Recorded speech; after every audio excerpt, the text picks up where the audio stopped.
Olá, está no ar o Câmara em Pauta, o programa que traz as principais discussões que movimentaram o Legislativo paulistano durante a semana.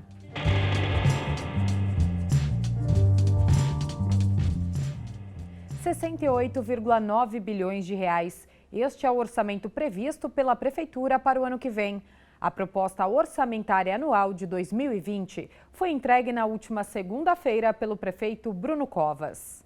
Vereadores e secretários municipais participaram da entrega do projeto de lei orçamentária anual de 2020.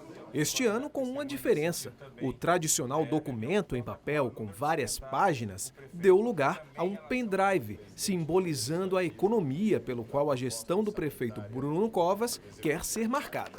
O projeto de lei tem o objetivo de orientar a elaboração da lei orçamentária anual, que contém as estimativas de receitas e fixa as despesas do executivo para o ano seguinte. O orçamento previsto para 2020 é de quase 69 bilhões de reais, 13% maior do que o de 2019. A previsão também é de que os investimentos da prefeitura na cidade aumentem em 34% no ano que vem. O prefeito Bruno Covas destacou alguns destes investimentos.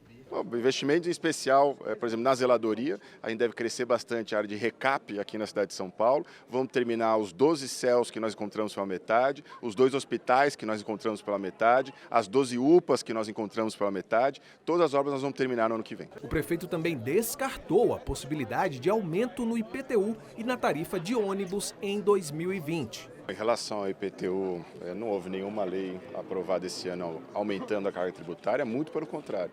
Nós enviamos aqui para a Câmara um projeto que trata da manutenção dos 10% de limite de aumento de IPTU, inclusive para aqueles que perdem a isenção. Em relação à tarifa, nós estamos mandando o projeto mantendo o valor do subsídio deste ano, que está sendo pago esse ano.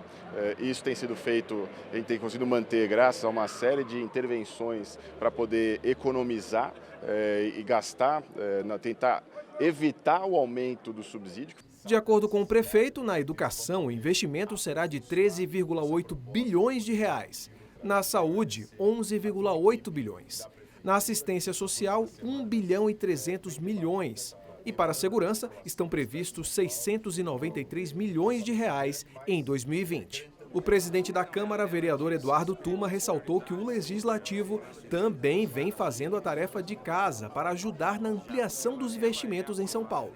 Somente no primeiro semestre deste ano, a Casa economizou cerca de 17 milhões de reais.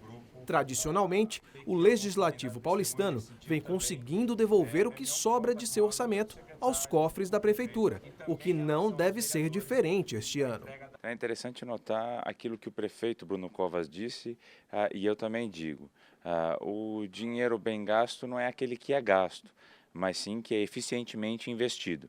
Se houver alguma sobra em relação ao orçamento, ele é devolvido como todos os anos, assim como a prefeitura. Se não gastar todo o dinheiro que tem no caixa, ele vai para o ano seguinte. Essa é a tônica da nova política. Um orçamento de mais de 68 bilhões de reais aqui na cidade de São Paulo, investimento nas mais diversas áreas, e a reunião foi aquela de maior quórum que eu já presenciei, com o maior número de secretários e também com o maior número de vereadores que contribuíram com as demandas locais, regionais, as demandas dos segmentos, dos setores, e que agora vão analisar a peça orçamentária e fazer as contribuições que acharem necessárias para a sua alteração. Malho, proposta na Câmara, já logo começam as audiências públicas do orçamento e é muito importante a participação do munícipe neste momento. Sem dúvida. Olá, Carol, também o telespectador da TV Câmara São Paulo. É muito importante o orçamento, é muita responsabilidade por parte dos vereadores da Câmara Municipal de São Paulo. Porque você tem as despesas já são fixadas. A receita, ela é estimada, é uma estimativa, até porque não se sabe se aquele tanto que está lá de imposto vai entrar ou não vai entrar. Então é muito importante tudo que se faz aqui, principalmente a audiência pública. Ela é fundamental porque você que está nos assistindo, vem para cá, você que é paulistano, e você vai trazer reivindicações. Essas reivindicações são importantes para quê? Para nortear os vereadores nas emendas que serão colocadas quando o projeto for a plenário, né? E normalmente o projeto é aprovado sempre no finalzinho do ano. Então é muito importante você participar. A audiência pública é fundamental. Você viu que tem saúde, tem educação, tem assistência social e tem segurança. São verbas importantíssimas que fazem parte do seu dia a dia. Por isso, participe. Projeto de lei de autoria do Executivo, que propõe melhoramentos viários em algumas regiões da cidade, é aprovado em primeira votação. A iniciativa recebeu a contribuição dos vereadores e foram incluídos no texto itens relacionados às moradias de interesse social. O texto original enviado para a Câmara para apreciação dos vereadores prevê melhoramentos viários em algumas regiões da cidade.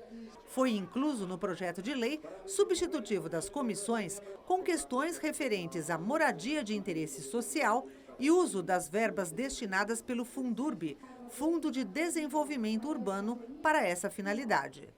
O Fundurb é um dos fundos mais bem abastecidos, né, em termos de finanças municipais, e ele tem uma trava que diz que 30% dele tem de ser usados para habitação, só que, pela regra atual, só pode ser usado para compra de terrenos para habitação. Com essa mudança que a gente aprovou aqui, você pode usar esse recurso necessariamente para a produção de habitação popular, de habitação de interesse social, mas não só compra de terreno, pode ser compra de imóveis, compra de edifícios, reforma, retrofit, e a Secretaria de Habitação já tinha indicado 9 edifícios na região central, que ela entende como prédios com boas condições de adaptação para virarem moradia social. O Fundurb não podia ser usado para isso. E agora, a partir dessa modificação, ele pode ser. Então, isso dá um alento na política habitacional da cidade. A votação com quórum qualificado precisava, no mínimo, de 2/3 dos membros da Câmara, ou seja, 37 votos.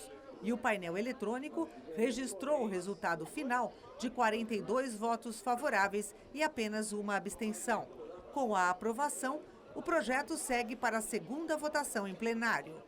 De acordo com a proposta, as habitações do programa Minha Casa Minha Vida para pessoas com renda familiar até R$ 1.800 devem contar com a remissão de impostos para tornar os imóveis populares aptos a serem entregues à população carente.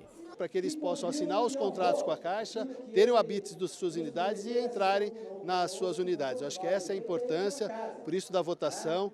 Não foi só a bancada do PT, mas toda a bancada. Eu fui que fiz uma contribuição, que sou do movimento de moradia, entendo essa aflição dos movimentos. Então o prefeito Bruno Covas foi muito sensível em entender, mais uma vez, o clamor dos movimentos, porque a habitação de interesse social é para a cidade e a cidade que ganha os movimentos e as pessoas vão morar com dignidade. As pessoas precisam sair do aluguel e elas precisam ir para uma moradia popular, sua casa própria, para pagar pouco, com um salário mínimo que infelizmente ainda, né, está na sociedade brasileira. O que a gente trabalhou muito, de ser um substitutivo que seja do governo, que não precise ter apresentação de emendas específicas do PT, em que pese a casa sabe que a gente que batalhou por isso. Mas quando é um projeto que é já vindo do governo, ele é muito mais fácil de ser aprovado. E para a segunda votação a gente espera ter muito mais do que 42. Mália, a gente sempre fala aqui no programa, né, sobre esse déficit de moradia na cidade. E aí foi aprovada em primeira votação mais uma iniciativa que vai ajudar a minimizar, né? E isso está claro, e não é de agora. Déficit de moradia, pessoas que moram em situações, inclusive, de risco, né? Risco de deslizamento, risco de alagamento, de enchentes e tudo mais. Então, é importante isso porque sensibiliza o poder legislativo. E sensibiliza a tal ponto de você avaliar na matéria de que situação e oposição estão juntas. Você pode verificar aí que a própria vereadora Juliana Cardoso espera mais de 42 votos que houve na primeira votação para a segunda votação. Então é muito legal quando o Poder Legislativo trabalha dessa forma, ou seja, está sensibilizado o Executivo, está sensibilizado o Poder Legislativo sem contar os partidos, né? É uma questão apartidária que está sendo conduzida dessa forma e precisa ser assim. Só dessa forma a gente vai conseguir dar moradia digna para as pessoas. E nós estamos aqui para acompanhar, né, Carol? Exatamente. A Comissão de Constituição e Justiça aprovou o parecer de legalidade ao projeto de lei que autoriza o Poder Executivo a fazer o desmonte do elevado João Goulart, o Minhocão. Um dos autores da proposta é o vereador Caio Miranda Carneiro, do PSB. A ideia é que, além da retirada do dispositivo urbano, seja realizada a devida requalificação urbana da área.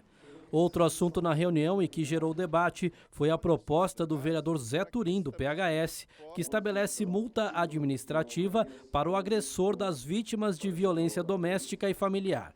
O vereador professor Cláudio Fonseca, do Cidadania, discordou do parecer, alegando ilegalidade na proposta. É o parecer, inclusive, da Procuradoria da Casa, dos advogados da Casa, que o projeto não encontra amparo legal, né? Além do que, no mérito, eu também acho que não tem eficácia. Tem que ficar muito claro que o fato de você punir com uma multa um agressor domiciliar, ou um parente, ou uma criança, ele não tira a tipificação de crime, né, conforme o Código do Processo Civil. Eu votei contrário ao parecer de legalidade, porque é ilegal e no mérito também é questionável a eficácia de um projeto como esse. Apesar do voto contrário de Cláudio Fonseca, a maior parte dos integrantes da comissão aprovou o parecer que foi preparado pelo vereador Rinaldi de Gílio, do Republicanos. Todo gasto que é feito para reparar em hospitais, esse PL 274, ele vem a fazer esse ressarcimento para o município. Então, esse PL que foi aprovado hoje na CCJ, inclusive já foi aprovado em alguns municípios, foi hoje passado aqui na CCJ e agora será apreciado na Câmara Municipal. Outra proposta que também segue tramitando é de autoria do vereador Ricardo Teixeira, do DEM, e que cria o bilhete único municipal infantil específico para crianças menores de 6 anos que são isentas do pagamento de passagem no transporte coletivo. A relatora do assunto na CCJ foi a vereadora Ruth Costa, do PSD. O vereador pretende que as crianças, ao invés de atravessarem a catraca por baixo, tenham um bilhete único e atravessem a catraca normalmente, como nos adultos. Então, que tivesse também um bilhete único para as crianças e elas não precisassem passar pelo constrangimento de passar debaixo da catraca. Mário, em relação ao Minhocão, né, o elevado João Goulart, esta semana a Justiça ela derrubou a liminar que suspendia a criação do parque, né? E agora a Prefeitura pode voltar a discutir a melhor forma de requalificar ali a região. Sem dúvida, o Minhocão faz parte da polêmica da cidade de São Paulo. Desde quando foi inaugurado, os moradores que ficam ali, né, à beira do Minhocão, já teve caso de carro sair e ficar parado dentro da janela de apartamento. Isso aconteceu já faz uma década, mais ou menos, mas aconteceu. Então é muito importante lembrar uma coisa. Quando você fala em desmonte do Minhocão, não quer dizer botar lá, fazer uma implosão. Bum, cai o Minhocão, vira poeira. Não, não é nada disso. O Minhocão vai continuar ali. Como é que começou a chegar a essa conclusão de que pode-se tirar o viário dali? Carros, veículos que por ali passam. Quando começou a fechar à noite. Não pode fechar porque vai ter congestionamento na Amaral Gurgel, na São João, na General Olímpio da Silveira. Começaram a fechar à noite e notaram que não, embora o volume de tráfego seja menor. Então, peraí, dá para fazer alguma coisa. Então, vamos fazer um parque, como acontece aos domingos. Você passa lá no domingo, ele está fechado, ele vira um parque, as pessoas vão para lá, se divertem e tudo mais. A ideia é essa. Agora, é importante lembrar que tem ação na Justiça, derrubaram a liminar, mas de repente pode acontecer de novo da Justiça entrar na jogada. Então é importante aguardar. De qualquer forma, a solução que será dada, e a Câmara Municipal está empenhada nisso, deverá ser a melhor para você, paulistano, que passa e que mora na região. Né, Carol? Claro. Veja no próximo bloco, cobertura da vacinação em São Paulo é tema de audiência pública da Comissão de Saúde. Não saia daí, o Câmara em Pauta volta já.